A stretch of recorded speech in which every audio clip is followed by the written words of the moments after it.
Olá, queridos alunos, aqui é o professor Eduardo, da Educação Física. E vamos estar juntos agora com o retorno das aulas remotas, né, para o nono ano referente ao mês de fevereiro e ao mês de março. E nessa primeira aula, né, a gente vamos iniciar falando de esporte, né? O livro Práticas Corporais, de Soraya Cristina, juntamente com outros autores, que foi lançado agora no ano passado, para o curso de Educação Física, né? Já que nós não temos livros, até então não tínhamos. Esses autores, eles dividiram o esporte em 4 objetos de conhecimento, que é o esporte de rede e parede, esporte de campo e taco, esporte de vazão e esporte de combate, né? Então nós vamos ver, desses 4, vamos ver 3, porque o esporte de combate vamos deixar para a próxima aula. Então nessa primeira aula vamos falar, né, desses outros 3, iniciando pelo esporte de rede e parede. Então, pelo termo, né, já percebemos rede e parede, porque tem esporte que tem a divisória com rede, né, e vamos ter usando parede. Usando esse do rede, nós temos que destaca em nosso país o vôlei, né, principalmente o vôlei de praia, né. Porém, tem nessa mesma categoria há modalidades que utiliza um implemento diferente, que é a raquete, né, para rebater o objeto do jogo, que é o quê? A bola ou a peteca, não ocorrendo contato com o corpo do praticante, né, como já ocorre no tênis de campo, no tênis de mesa, no tênis de praia e no próprio badminton. Também pertence a essa categoria, modalidade, em que é utilizada uma parede, né? Exatamente, para a qual a bola deve ser direcionada, né? Ocorrendo posteriormente rebatida, né, do adversário, como o squash, pelota, basca ou até mesmo o racquetball, né? Então, vamos ver aqui quais são os esportes de rede, né, divisória, que vocês lembrem, né? Acredito que vocês estão aí já lembrando aí, já comentando.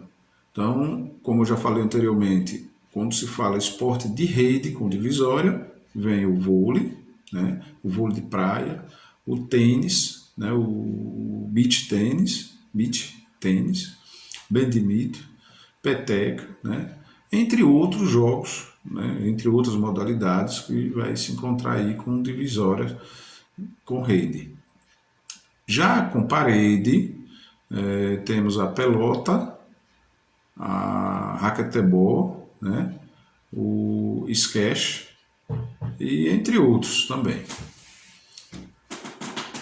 O badminton, como eu falei anteriormente, a gente vamos falar um pouco mais de conceito, né, do que menos regras, né, mais conceito, menos regras.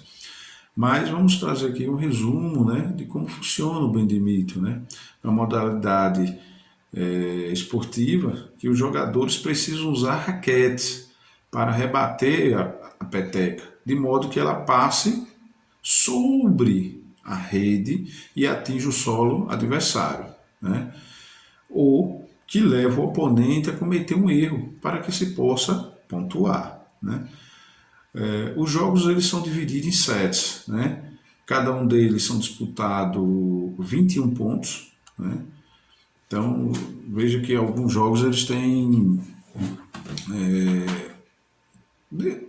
parece, né, com outros, né?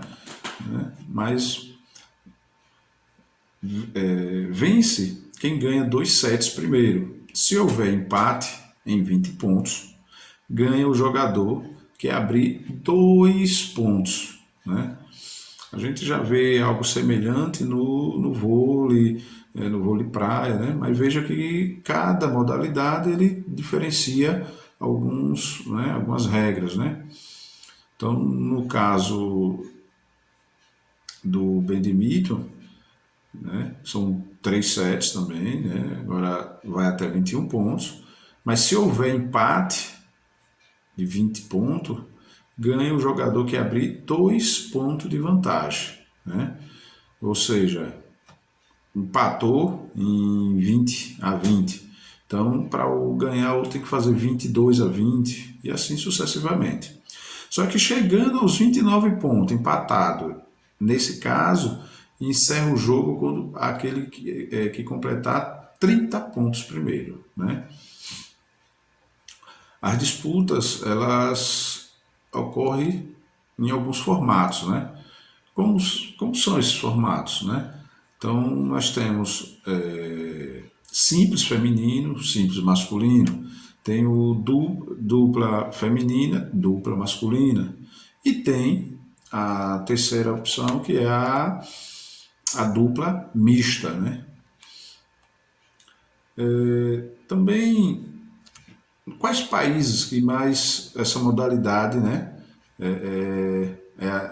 Existe adeptos, né? Que mais participantes. Então, são os países Paquistão, da Índia, né, China, Indonésia, Tailândia, Malásia, Japão. Então, esses países é onde tem mais praticantes do badminton, né? Então, isso não quer dizer que outros países não praticam, né? Como aqui no Brasil, né? Aqui no Brasil, essa modalidade ela é realizada em alguns clubes, né? É incentivada por alguns projetos, né? Eu acredito que mais projetos aí, né, sociais voltados para a comunidade de baixo nível socioeconômico, como experiência em uma comunidade no Rio de Janeiro, que levou o jovem Igor Coelho a representar o Brasil nos Jogos Olímpicos, né? Então, veja, saiu de uma comunidade, de um projeto, do badminton, se destacou e ele acabou representando o Brasil na Olimpíada de 2016. Né? Falando também do outro conhecimento, objeto de conhecimento, o esporte de campo e taco. Né? Esse também, na verdade, esse tem menos até participantes no nosso país, né? Mas não deixa de não ter. Né? Então é uma característica que diferencia o esporte de campo e taco dos outros esportes é o fato que a equipe de defesa começa a partida com a posse de bola. Isso quer dizer o quê? O que percebemos é que nas modalidades que nós mais praticamos aqui no Brasil, quem inicia na maioria das vezes é o atacante, né? Então, já no esporte de campo, em taco, é o contrário, a defesa que inicia, né, as partidas, né? Mas as modalidades cujo objetivo é o quê? Rebater a bola, arremessada a distância mais longa possível. Percorrer todas ou o maior número de bases possível para somar pontos. Né? Por isso, os defensores ficam distribuídos pelo campo para cobrir os espaços, né? E pegar a bola após ser rebatida pelo adversário. Então, por isso que tem mais defensor, que o objetivo é o quanto antes recuperar essa bola, na verdade, pegar, né? Quando ela é rebatida, correr, e assim que pegar, lançar, né, o mais rápido possível para pontuar, né? No Brasil, são um esporte pouco difundido, né? Como eu disse até anteriormente. Mas um jogo muito popular no país é derivado desses esportes, é o tacobol, ou simplesmente jogo de taco, que nos ajuda a entender o funcionamento dessas modalidades, né? Alguns esportes de campo taco, que se destaca até, né, são o cricket, minigolf, tacobol, beisebol, entre outros. E esses são os que mais, né, se destacam. E aí a gente vai, né, falar um pouco do cricket, né? Que esporte é esse? A origem do cricket está relacionada com um jogo medieval praticado na Inglaterra, chamado de Stoneball, no século XVII. Né? Os nobres ingleses começaram a adotar o cricket como um esporte de realeza. Suas regras foram modificadas em vários períodos até a implantação das atuais. Né? As partidas de cricket são disputadas em um campo oval. Exatamente, um campo oval. E requer o uso de o quê? De tacos e bola apropriados. Né? Apesar do formato, a maioria das ações ocorre em uma faixa retangular localizada no centro do campo. Ou seja, o campo ele é oval, porém a base principal desse jogo é num retangular. Bem no centro do campo oval fica a base, né? Os atletas que vão usar o taco, arremessar e o outro rebater, e os demais ficam distribuídos nesse campo. Né? Cada equipe é formada por 11 jogadores, em tendo dois objetivos básicos, né? Que os atacantes realizar o maior número possível de corridas e os defensores eliminar os adversários. Né? E o cricket aqui no Brasil, né? Ele começou no meados de 1800, né? No Rio de Janeiro. Veja desde quando esse esporte já existe aqui no nosso país. Né? Durante o período em que uma parte da população da cidade era britânica, né? Ou de ascendência britânica. Até o início dos anos 1860, uma série de clubes de cricket estavam em operação, embora residentes aqui do Brasil, no Rio de Janeiro, na época tivessem poucos ou até nenhum interesse no esporte de qualquer tipo. Né? A partir de 1860, como parte de um programa de embelezamento necessário para a cidade, né? O imperador Dom Pedro II criou vários novos parques, incluindo uma grande área, né, de gramado, na frente da casa da sua filha, Princesa Isabel, na rua Paissandu, no bairro Laranjeira. Veja, vocês já viram esses nomes, né, lá na parte de histórias, né, gente? Porém, lá não fala parte de esporte, que também na ocasião teve também. O esporte não é da agora, veja do tempo que já vem, né? Devido às boas relações entre a comunidade britânica e a monarquia brasileira, esse espaço eventualmente se tornou o primeiro campo de cricket, né, adequado do país e utilizado para o cricket, tênis, boliche, né? Então, por muitos anos, né? A Princesa Isabel e seu pai, eles eram espectadores frequentes, muitas vezes chamados para apresentar os troféus aos seus vencedores. Né?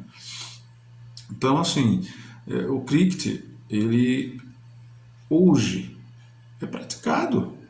Temos aí representante sul-americano, temos no PAN, né? Temos juvenil, né? Temos campeões juvenis. Então, ele é bem praticado. Claro, não igual os que nós conhecemos, né? O que passa mais aí na mídia. Né? E se você se interessar, para quem quiser se aprofundar um pouco mais nas regras, né? Mais detalhe do cricket, conhecer um pouco mais a história, mais a profundo, vai ficar aqui um link, né? Não sei se está aparecendo agora aí para vocês, Mas de qualquer forma, se vocês forem lá, né, e digitar breve história do cricket no Brasil, né, bem assim, uma breve história do cricket no Brasil.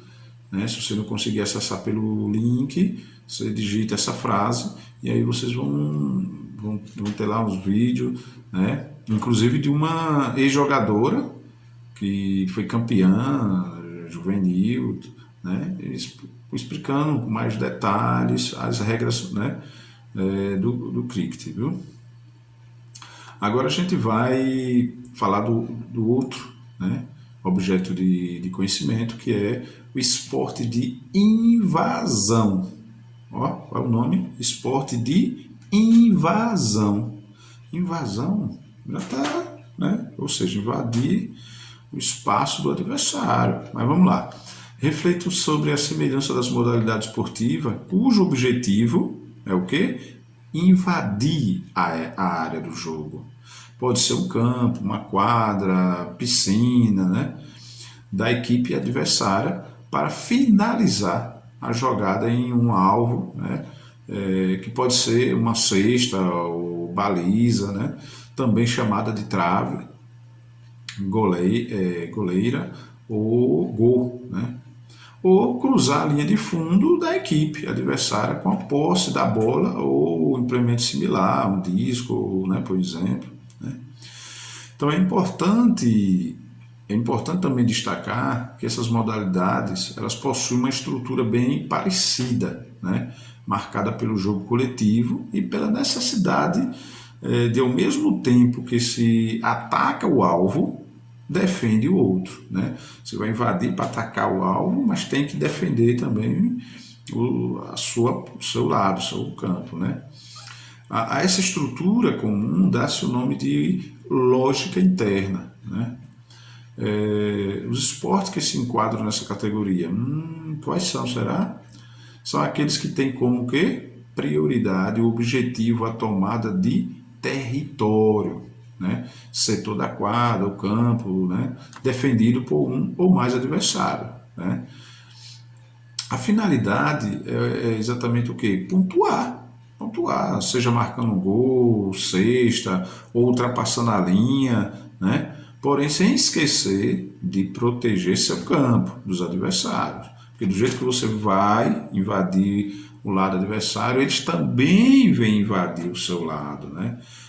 Para que não eles pontuem. Dessa forma, o ataque e a defesa devem trabalhar de forma simultânea e organizada, claro, reduzindo os espaços dos adversários e tendo como alvo a meta adversária, ok?